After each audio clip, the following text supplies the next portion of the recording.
So welcome to the PPMD webinar series. This is Sharon Hesterly. I'm the research director at PPMD.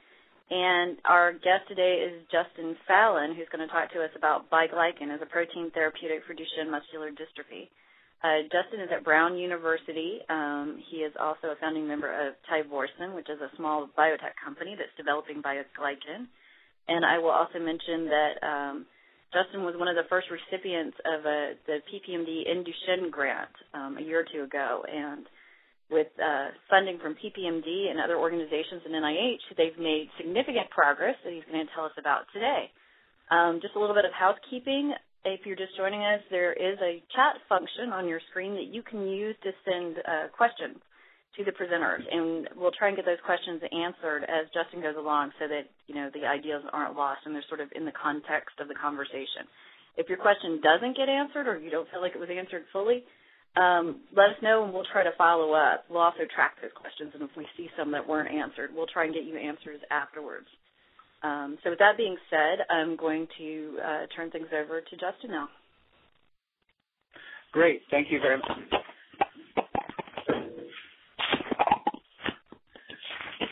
All right. Thank you, Sharon, very much. And thank you all for joining today. Can everyone hear me okay? Well, Sharon, am I on?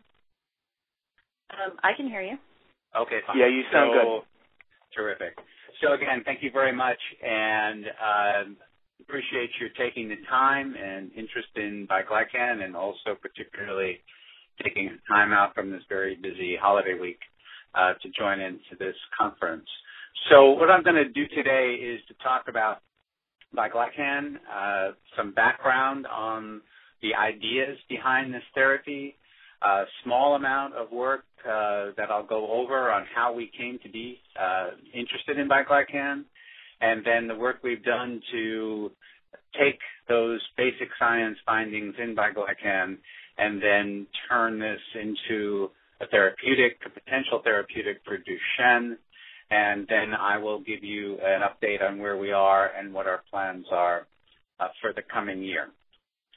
So my affiliations, I'm at Brown University, as Sharon said. I'm also, as Sharon noted, a co-founder of Tyvorsin Pharmaceuticals, which is a company that is exclusively devoted to developing Bielycan as a therapeutic for Duchenne Muscular Dystrophy. So just to orient you in terms of the current approaches to DMD treatment, I'm sure many of you are familiar with this, but just where we are in this area. So, of course, there's gene therapy, stem cell therapies, and antisense-mediated exon skipping, and a range of pharmacological therapies. And where we fit in is in membrane stabilization and utrophin upregulation. Now, as you know, the leading therapies and ones that are certainly quite promising are the exon skipping, and particularly 51. And that is, however, a therapy which would, for 51, maximally benefit about 15% of the patients, and that's under development both from ABI and GlaxoSmithKline. In addition, Ataluren from PTC Pharmaceuticals is also a mutation-specific therapeutic. So as we stand, there is a need for therapies that could be useful for all forms of DMD. So why a utrophin-directed therapy? What is the overall rationale here?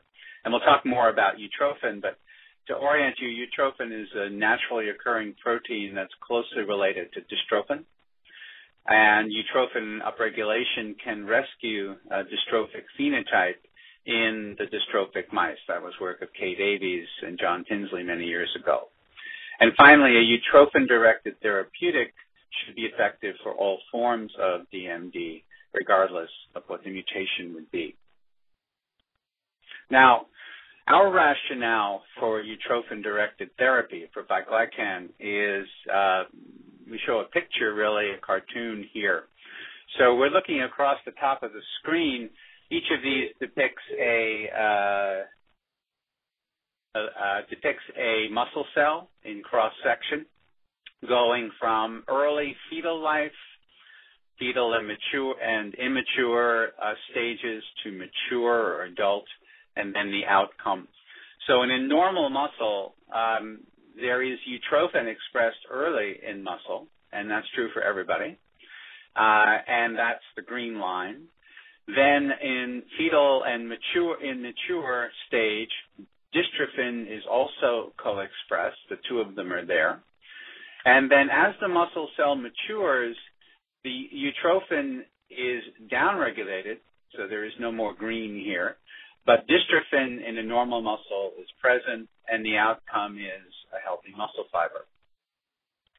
Now, what occurs in dystrophic muscle starts out pretty similarly. There is utrophin present. The utrophin is persistent, is sustained in the fetal and immature muscle. But then as the muscle matures, dystrophin downregulates, and that's what dystrophin normally would do. But at this time, there is no dystrophin. Utrophin downregulates, and now you have a muscle where the muscle cell membrane is not supported, it's very fragile, it's susceptible to contraction injury, and that muscle cell will die. So that's a dystrophic situation. The idea behind dystrophin by Bielycan is that in, again, early muscle, there is dystrophic muscle, there is utrophin, and by delivering Bielycan to a mature muscle, a mature DMD muscle, the idea is that we can recapitulate, or we can call back that time when the muscle was at a younger stage, when utrophin was normally expressed at the surface of the muscle. And then in such a case, with the utrophin expressed at the muscle, now in the mature situation, the muscle would be spared and would be healthy and functional. So that's the basic idea, is that there is a fetal program, that utrophin is normally highly expressed. The way we trigger that program and trigger it in a maturing muscle is by the administration of Bielycan. All right. So just by way of a small amount of review, again, I'm sure most of you know this, now we're taking a very magnified view of the surface of the muscle fiber. So this is the muscle membrane here. And across the muscle membrane on the inside, there is dystrophin present here, which anchors a complex of proteins, collectively known as the dystrophin-associated protein complex. This complex then links to the basement membrane, particular laminin alpha-2, as well as scaffolds many different targeting signaling molecules in the inside of the cell. So this is inside the cell, and this is the outside of the cell. What's important to remember is that the outside of the cell is accessible by proteins that are delivered into the bloodstream, and we'll take advantage of that later on. And the idea is that by delivering proteins into the bloodstream, it's possible for them to act on the muscle cell surface and then to organize this complex. So in Duchenne, what occurs is that the dystrophin is mutated, and in almost all cases it's missing. And when that occurs, there is a lack of organization or a disruption of this dystrophin protein complex. Importantly, these other proteins are still made. These genes are normal, but they fail to organize. And when they fail to organize in the membrane becomes fragile, leaky, and the muscle is susceptible to damage. So the idea behind Bielycan is that if we start off with a situation where there's no dystrophin and the dystrophin protein complex is not organized, we can add Bielycan, and T2 Bielycan is the recombinant form, and I'll talk more about that later. It anchors into the extracellular matrix, and then it does bind to two of the components of the dystrophin complex, the gamma and alpha sarcoglycan.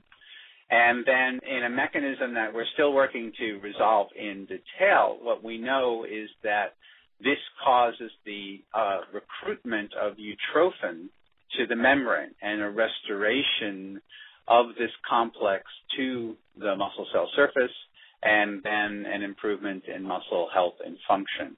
So that is the basic idea about how Bielycan works. And again, since it's coming from the outside of the cell, accessible to the bloodstream, we can deliver it systemically.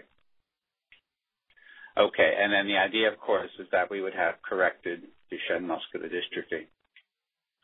A little bit about how we got to Bielycan and the path to it. And basically, this began almost over 25 years ago when I was in my own training.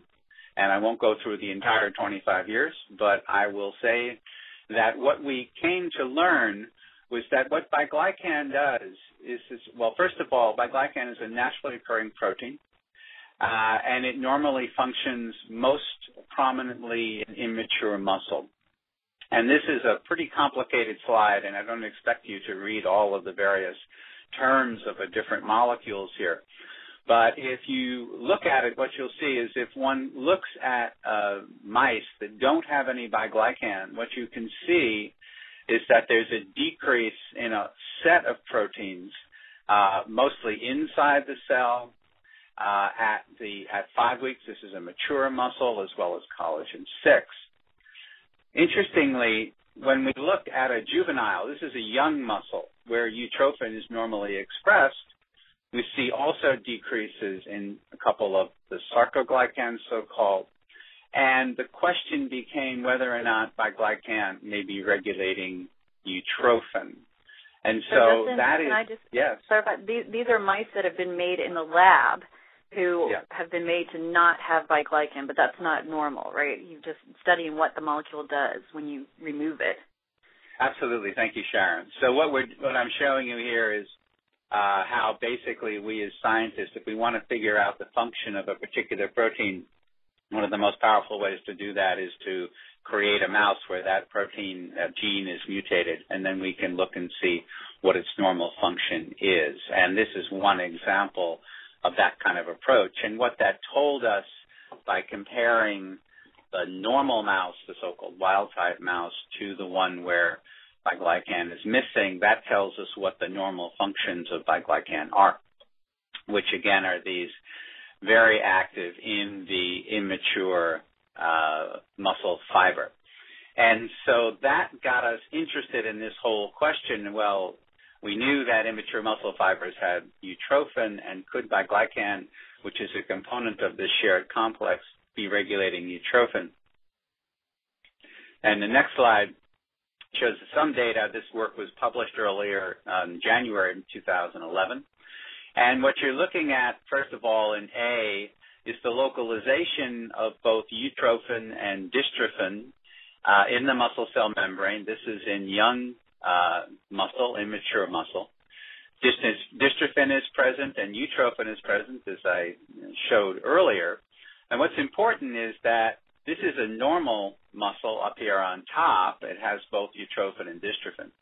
But in a young muscle that's lacking Bielycan, that we've taken the Bielycan away, what happens is that the levels of the utrophin are decreased. And we quantify that or measure just how much it's reduced by, as shown, for example, in B, where the white bar is how much utrophin there is in a normal mouse, and then the black bar is how much utrophin there is in a mouse that lacks Bielycan. So there's a reduction, there's a lower amount in the two. And so this then told us that in the mouse, normally during development, Bielycan is important for the regulation of the utrophin.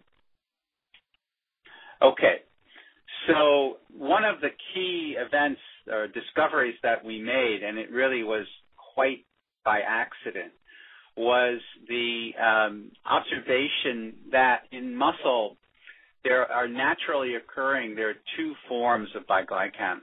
And they both have very complicated names, non-glycanated and proteoglycan.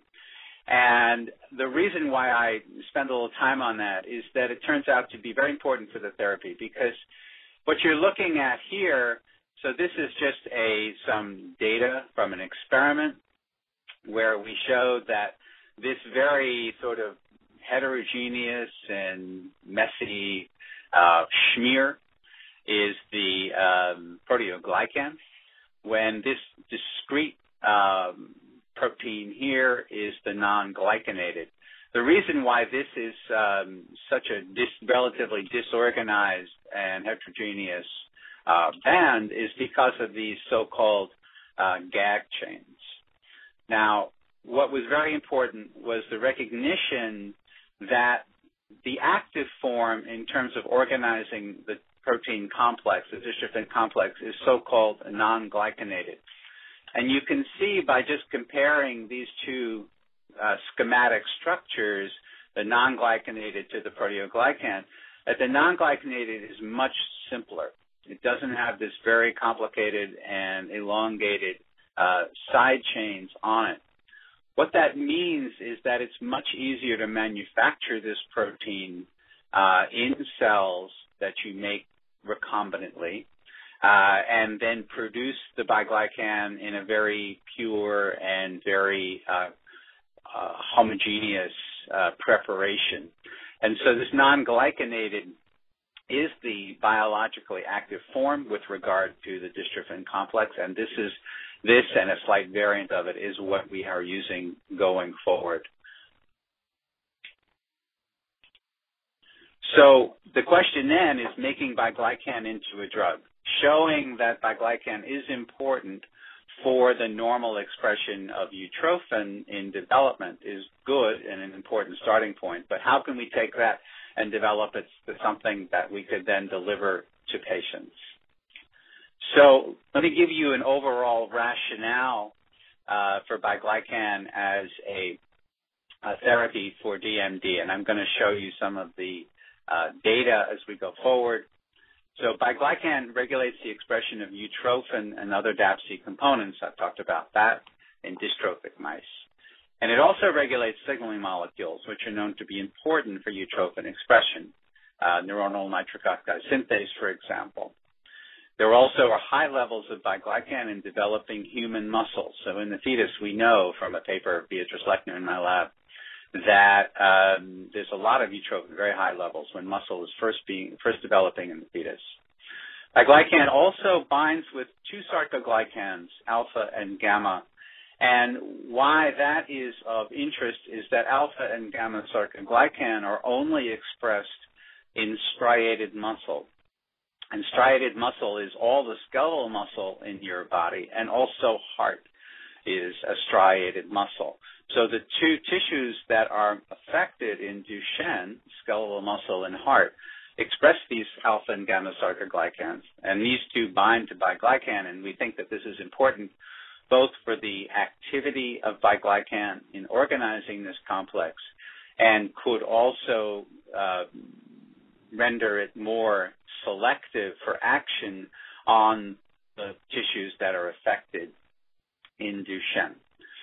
And as I will show you, recombinant Bielycan can be delivered systemically and is active for at least 3 weeks. And when I say recombinant human Bielycan, what I'm referring to there, again, is Bielycan that we have cloned the gene for Bielycan. We have taken that gene, we've put it into a cell which is tailor-made to manufacture and produce very high levels of protein, in this case Bielycan.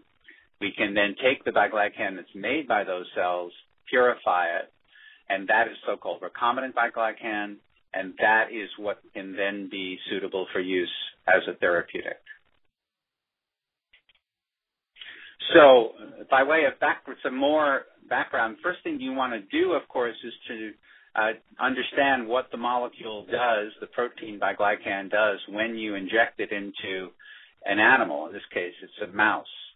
And what we know is that we can inject it into the mouse. It distributes throughout the circulation, rapidly clears from the circulation. That's what I'm showing up here in A, where these levels drop. But what's very important is looking down here across this time course. So what we're looking at here, these are muscles. Each of these is a section of diaphragm muscle from a mouse.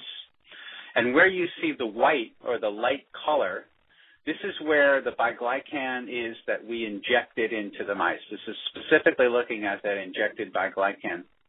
And this is one where we've injected just placebo, so we have no injected Bielycan, of course. When we look after a single injection, 2 days, 4 days, 1 week, and up to 2 weeks after a single injection, what we see is that the Bielycan remains stably associated with the muscle. So what's very important about that is that it says that the Bielycan that we deliver into the bloodstream is getting to muscle and remains stably associated with muscle, and of course this is where we want it to work. So this is very encouraging from the point of view of delivering this as a therapeutic.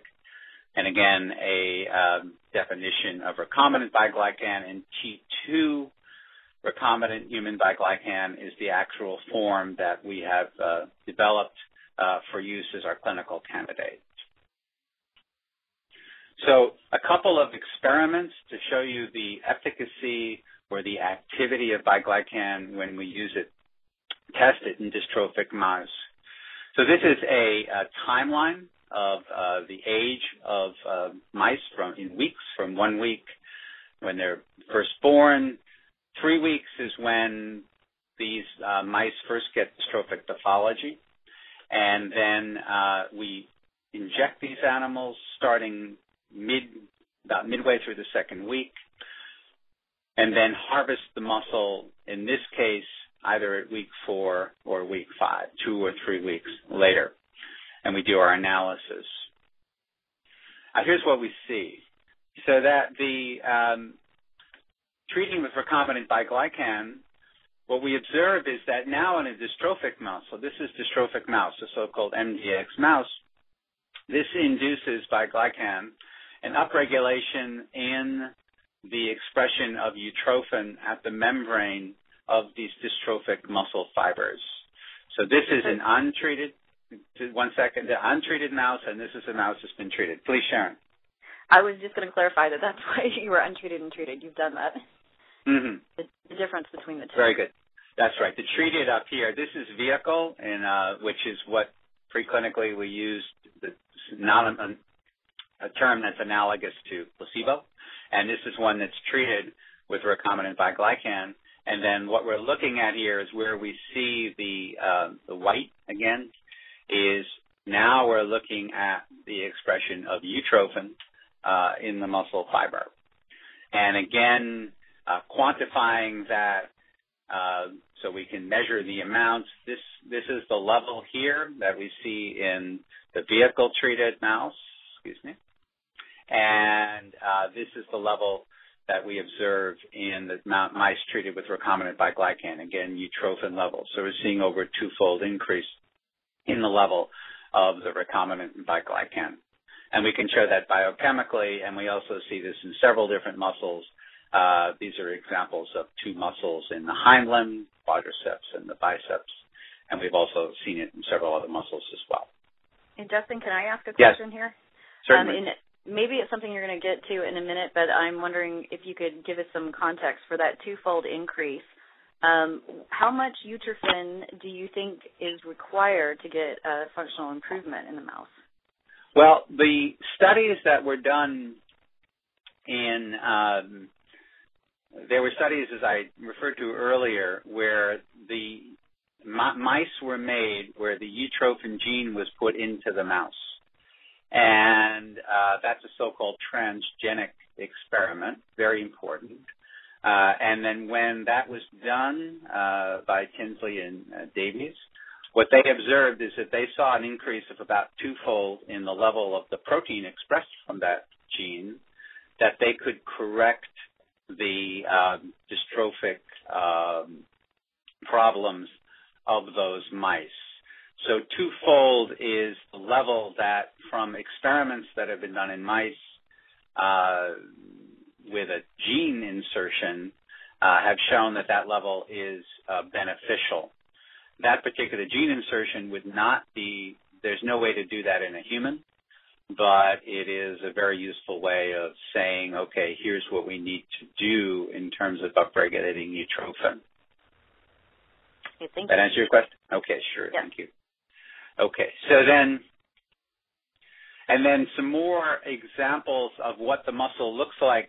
So this is now looking at, this is diaphragm muscle, all of these sections. And diaphragm is, both in mice and, of course, in the boys, is one of the most affected muscles. And this is a muscle in a dystrophic mouse, and you can see that there are large regions that are this blue color with infiltration. There's swelling of the muscle fiber. This is very typical in a vehicle. And if you look at an enlarged region of this, this is a blown up region. Here's individual muscle fibers. And here's examples of death and regeneration of muscle fibers, infiltration of inflammatory cells, examples of centrally located nuclei, which is a marker of death and regeneration of the muscle fibers. So this is a typical dystrophic muscle. Now, this is from an animal which has been treated with vehicle or placebo, if you will. And this is an animal treated with Bielycan. So now we're seeing the muscle is not swollen, okay? There are fewer regions of necrosis and regenerating foci here as compared to these large regions over here. And if you look at a higher magnification, you can see that the muscle is overall healthier. And again, we can quantify that, and we see about a twofold decrease in the number of fibers that have died and regenerated. That's a very good thing. And also a decrease in the muscle and the amount of the infiltration, which is a sign of pathology, in these mice. Okay. And finally, looking at these acute experiments, the Bielycan injection also reduces the amount of muscle damage in the dystrophic mice. And one way to measure that is by measuring the levels of serum creatine kinase in the bloodstream. And muscle has inside of it high levels of serum creatine kinase, of creatine kinase, which is normally not released into the circulation. However, if the muscle is damaged and the membrane gets holes in it, it becomes permeable. That creatine kinase gets released into the serum, and then you can measure it. So a high level of serum kinase, as you probably know, is not a good thing. So this is the level of serum creatine kinase that one sees in a vehicle or untreated mouse, no Bielycan. And this is a dose-response curve where we dose these animals with 3 different doses of recombinant Bielycan. This is given in a unit that's called milligrams of Bielycan for the body weight, or kilograms. So doses of 2, 5, and 10 milligrams per kilogram. So that there is a dose-dependent decrease in the serum CK. Again, that's a sign of improved health and less damage to the muscle fiber. Now, those are all very important markers and of the damage to the muscle fiber. But what's ultimately most important for any therapeutic is whether it will improve the health and the function of the muscle. And the study and the measurement that's used throughout the field, and it's very common among labs, is an eccentric contraction or a lengthening contraction. So this experiment is done differently. What we're doing here, we're starting our dosing at about the same time, in between 2 and 3 weeks. But then we're dosing over the course of 3 months. So this is important because now we're giving prolonged doses for at least 3-month period. And then we're measuring the effectiveness of the Bielycan at about 3.5 months of age, between 14 and 15 weeks, depending on experiment. And what we're measuring out here, again, is this damage that occurs in muscle. Let me give you one example of that. This is now T2 Bielycan improving muscle function in dystrophic mice. So the way this experiment is done is you take the muscle out and you lengthen it mechanically and stimulate it at the same time. It really simulates like what it's like to run downhill, which is very difficult, hard on muscle. And if you do that, the muscle will get damaged, and then you do that intentionally. And the question is, how much damage will occur? So this is the amount of damage that occurs in an untreated mouse or a group of mice. And then in this case, what we did was a so-called dose frequency study where we dosed the animals either once every 3 weeks, once every 2 weeks, or once every week. And what you can see is that there is an improvement, about 50% in this case, in the diagram, in the damage that occurs. So there's 50% less damage in the treated muscle fibers after weekly injections and dosing of Bielycan. And here I'd like to acknowledge, go ahead. I was going to say, so in this case, you're really showing that Bielycan helps the muscle stay stronger in the face of damage, whereas before you showed that it also improves the way the muscle looks. That's right. So those are two important things that you want to see in a therapeutic, that it can do both of those things. But with the emphasis on it actually does improve function. And the parallel to this would be, with the boys, especially when they do something that causes eccentric muscle contractions like running downhill or going downstairs. That's when you can do a lot of damage to the muscle. And here he's just showing that Bielycan prevents that in mice that lack dystrophin, or helps prevent it to some extent. Right, exactly.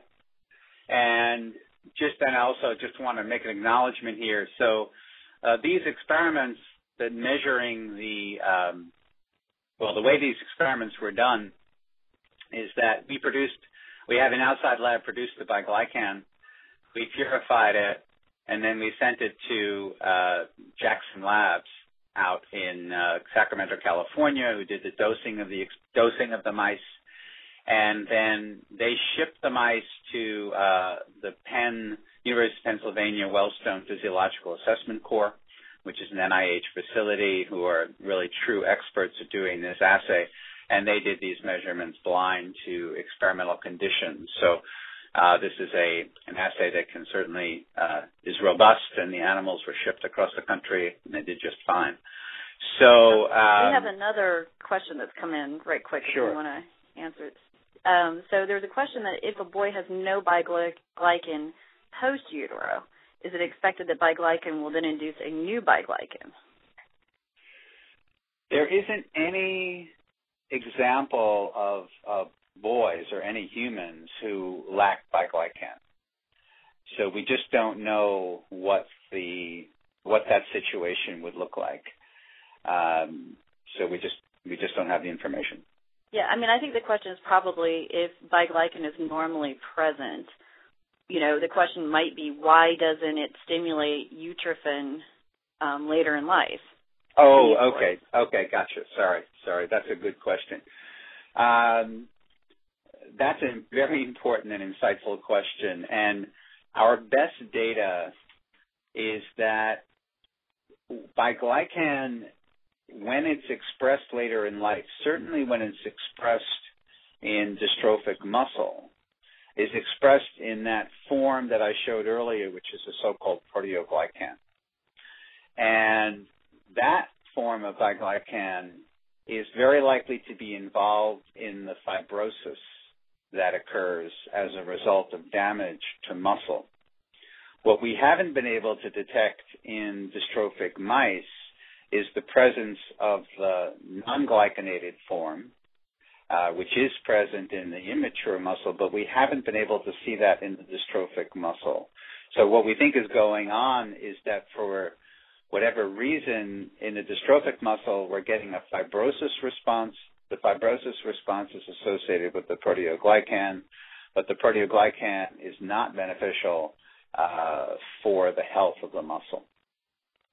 Yeah. Okay, so if I can paraphrase that, then Bielycan is always present, and in early stages, in the fetal stages, it helps produce utrophin. But in later stages, the proteoglycan form is actually harmful because it participates in the scarring that you see when you have muscle damage. But the form that you're using now is not the proteoglycan. It's a different form that's not glycanated.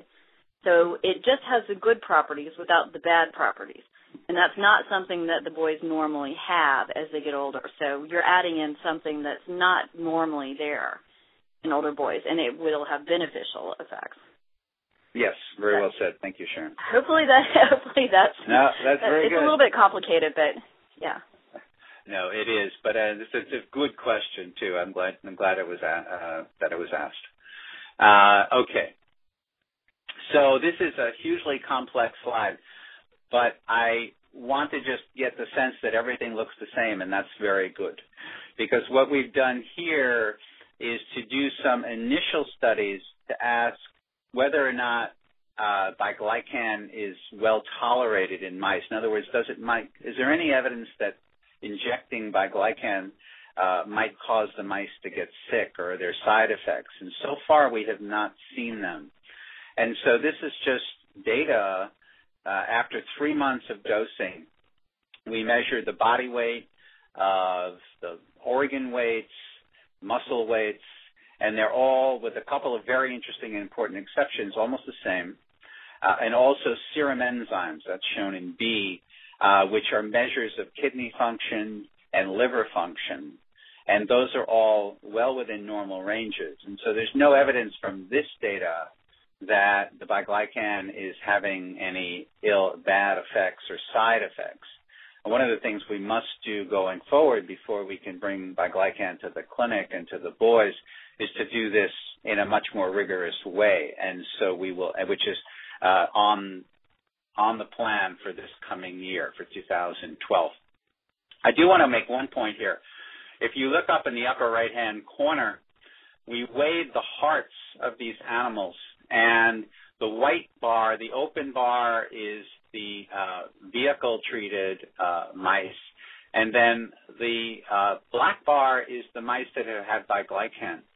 Now, these are only 3-month-old mice, but that's a very interesting and encouraging result, because, as you know, one of the major problems in Duchenne is a cardiomyopathy.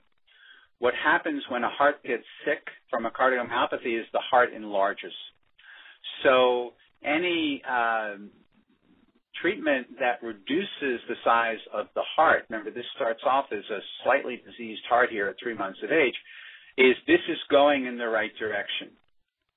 So that is, again, an encouraging result, but I will immediately say that this is all done at 3 months of age, which is about 9 months before you see the really prominent heart defects in these mice. And so one of the things we very much want to do, again, over the course of the next year, is to understand whether Bielycan also has beneficial effects in the heart. But that'll require a new set of studies. But what is important here is that we are headed in the right direction, and overall in this slide, we don't have any signs that there's toxicity of this molecule. So, Justin, if I can stop you here, we've had several questions that have come in now, starting with one asking about the MDX mice, the mice that lack dystrophin that you're using in these studies, and whether or not they're ambulatory. So maybe you could say a few words about what the lack of dystrophin actually looks like in a mouse. Right. That's a very important question. And let me go back here to here, okay? Just to give you a sense, this is looking over the first 3 months of the life of a mouse or an MDX mouse. And what happens in an MDX mouse, so they never have dystrophin. So in that way, genetically, they're just the same as a Duchenne boy. However, they have these so-called MDX mice, which is what everyone in the field uses, has a different symptoms, if you will, or so-called phenotype. So what happens is, from about 3 weeks of age, the mice are born and they're fairly normal for the first 3 weeks. And this is actually fairly similar to what you see where there's no clinical signs in the early life in the patients to a first approximation. But then for about 6 or 7 weeks, there is a crisis period over which almost all of the muscle fibers in the animal die in the MDX mouse from about 3 to 10 weeks. So during this time is a period when muscle looks a lot like what one sees in a dystrophic situation. Okay. But the big difference is that mice have the ability to recover, to regenerate, not only regenerate their muscle fibers, but also to regenerate them in such a way that they're relatively stable. So an MDX mouse remains ambulatory for its entire life, and it has a lifespan which is normal for a mouse, which is approximately 2 years.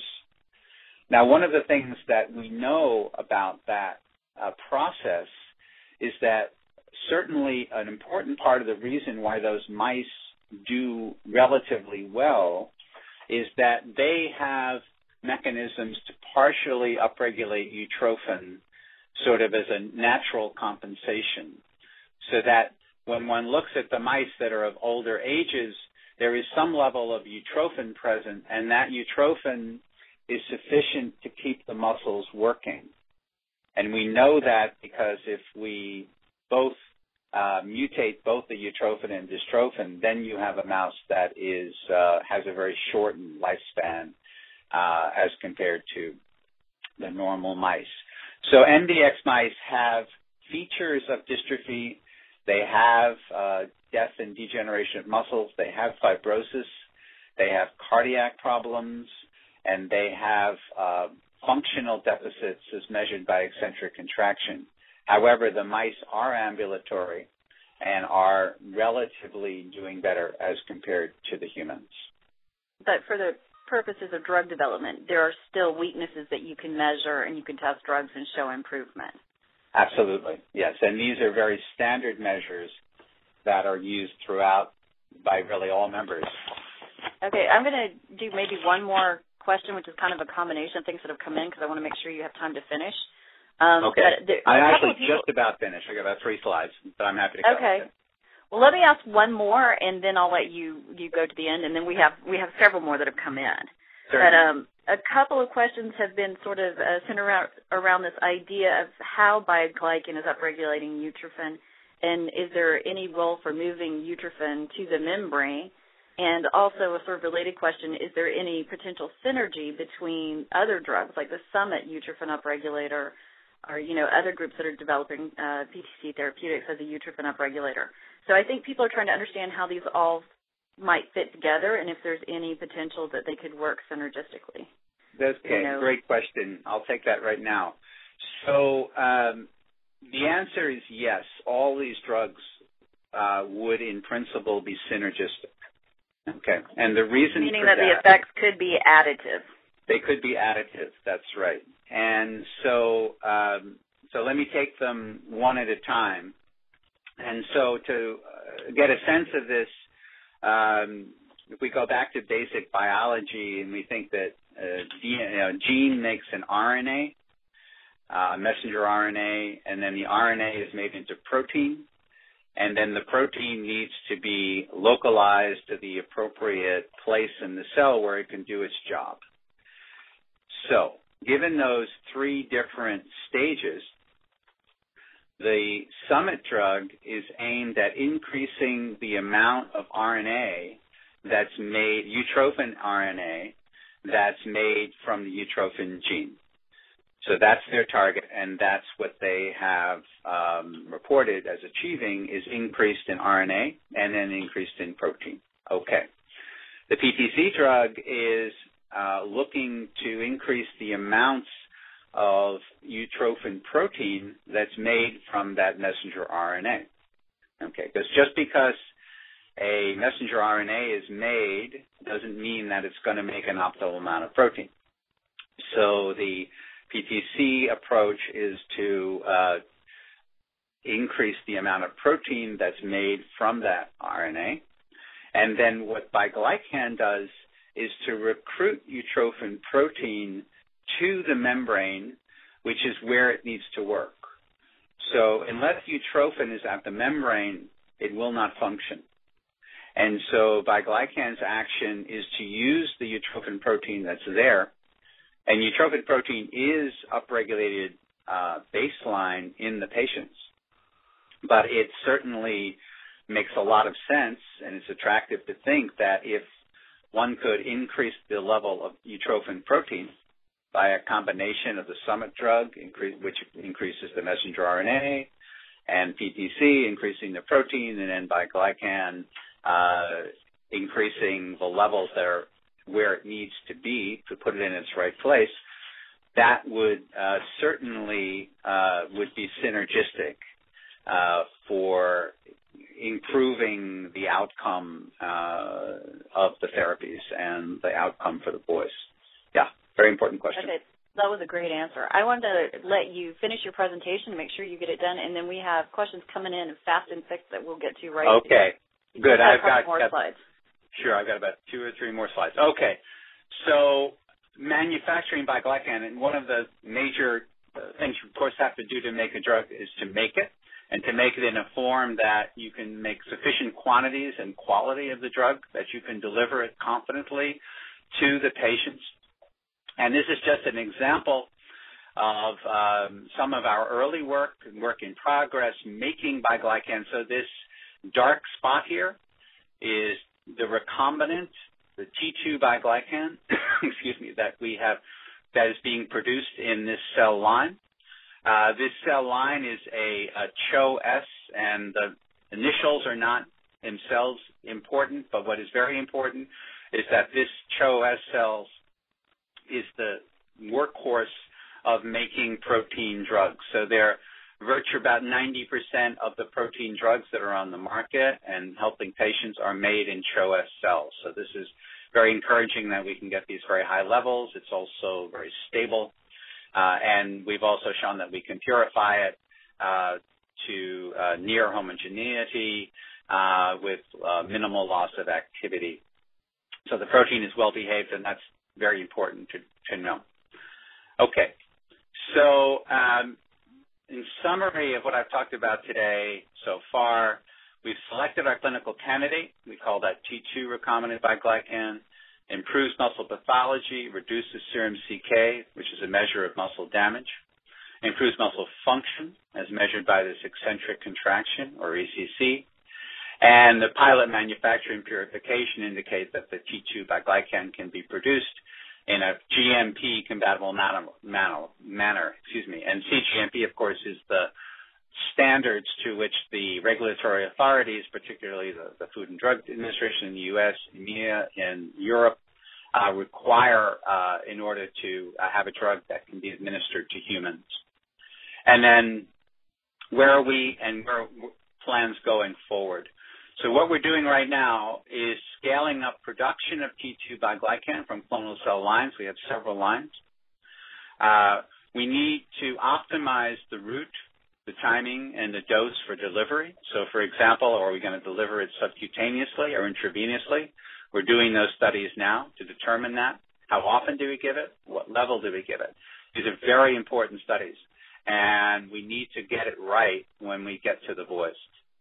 We need to perform range-finding pharmacology to just make sure to know where we are, how the protein behaves in the body. We are scheduled this year planned for a pre-IND meeting with the FDA, the U.S. regulatory authorities, to get guidance on the rest of our preclinical program. We want to perform definitive pharmacology in 2 species, which is also a requirement to get approval, and then finally to file an IND application, investigational new drug application for phase 1.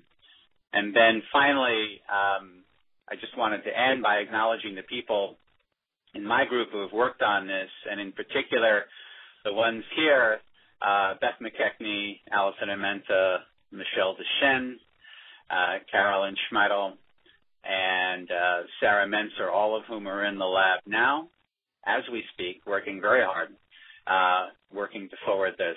And then, of course, the collaboration, very important with Tyrosine Pharmaceuticals, providing support. And then the people who really made this all possible, as Sharon mentioned, Parent Project Muscular Dystrophy came in very early and gave me a small grant just to say whether or not this was something worth pursuing. That looked good. Then they came in with the Duchenne Award, which was major because it kept us right on track. That then enabled us to get a large cooperative grant from the NIH. That's a combination of NIAMS, the Arthritis Institute, and the Institute of Neurological Sciences, who have supported us with a so-called translational U01 grant. And then we've also had support from other patient advocacy groups who have been very important in bringing us to where we are now. And I'll stop there, and I'd be happy to take questions.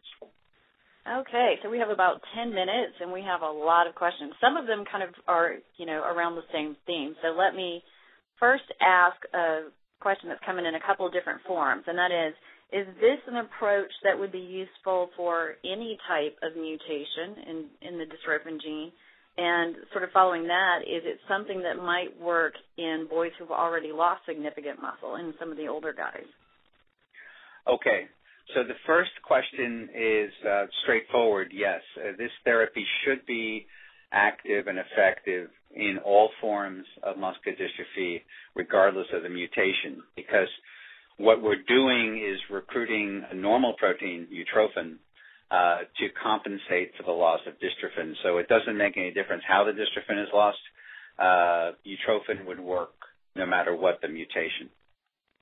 The second question, also very important, is what ages this would work at. Currently, we do not know the answer to that question definitively. There certainly does need to be some amount of muscle present in order for Bielycan to be active, so that it will. If a muscle is present but is damaged, it could certainly help that muscle. So it could certainly, from what we know, help older boys who are post-ambulatory. But at this point, we cannot say to what extent it would help them. So then another question, are you going to extend those studies you showed in the heart to show benefit in the heart? And then also, has there been any work done in the dog with Bielycan? There are also dogs that naturally lack dystrophin. That's right. We definitely will be doing studies in the heart. Those are in the planning stages now. We benefit the CEO of Tyrosine Pharmaceuticals, Joel Braunstein, is a board-certified cardiologist, so he is very familiar with that area. And so we will be applying for funding to do work in the cardiac, potential cardiac effects as well. We think those are very important studies, but I think it's important to also say that it's not necessary to show the efficacy in the heart before we go and start our clinical trials. So that's something that we will do in parallel with our efforts to start with phase 1. And our idea is by the time we get to phase 2, we will have enough information about the heart in order to understand the potential benefit for the cardiac effects as well. Good. In terms of the dog, we have not done any work yet with the dog that would require another formulation of Bielycan, making canine Bielycan. I think that it would be useful to do that work in parallel with, at the same time that our phase 1 human studies are going on, and the idea there is to understand the longer-term potential effects and benefits of Bielycan. It is, as you know, very expensive and difficult to do dog studies, and to do them in a way that is quantified and statistically powered. Still, no one has really been able to do that. So we view the dog as something we can do in parallel and something where we could learn more about our dosing of Bielycan. So another important question is, do you anticipate that Bielycan can be used in conjunction with steroids? Very likely. Gold standard. Yes, that's right. There is absolutely no reason not to use them together, okay? And so we anticipate when we get to clinical trials that we will have boys who are on steroids and some who are not on steroids, which is the case in these boys. And we anticipate that the only requirement be that the boys stay on whatever they're on. If they're on steroids, to stay on steroids. If they're not on steroids, to stay, to not change that steroids during the course of the trial. Now, that's our current thinking. That has not been set in stone yet, but definitely there's nothing to argue that says we definitely Bielycan, steroids are fine. Okay, and someone has asked the $20 million question, which is, when do you think you will be in the clinic with this drug?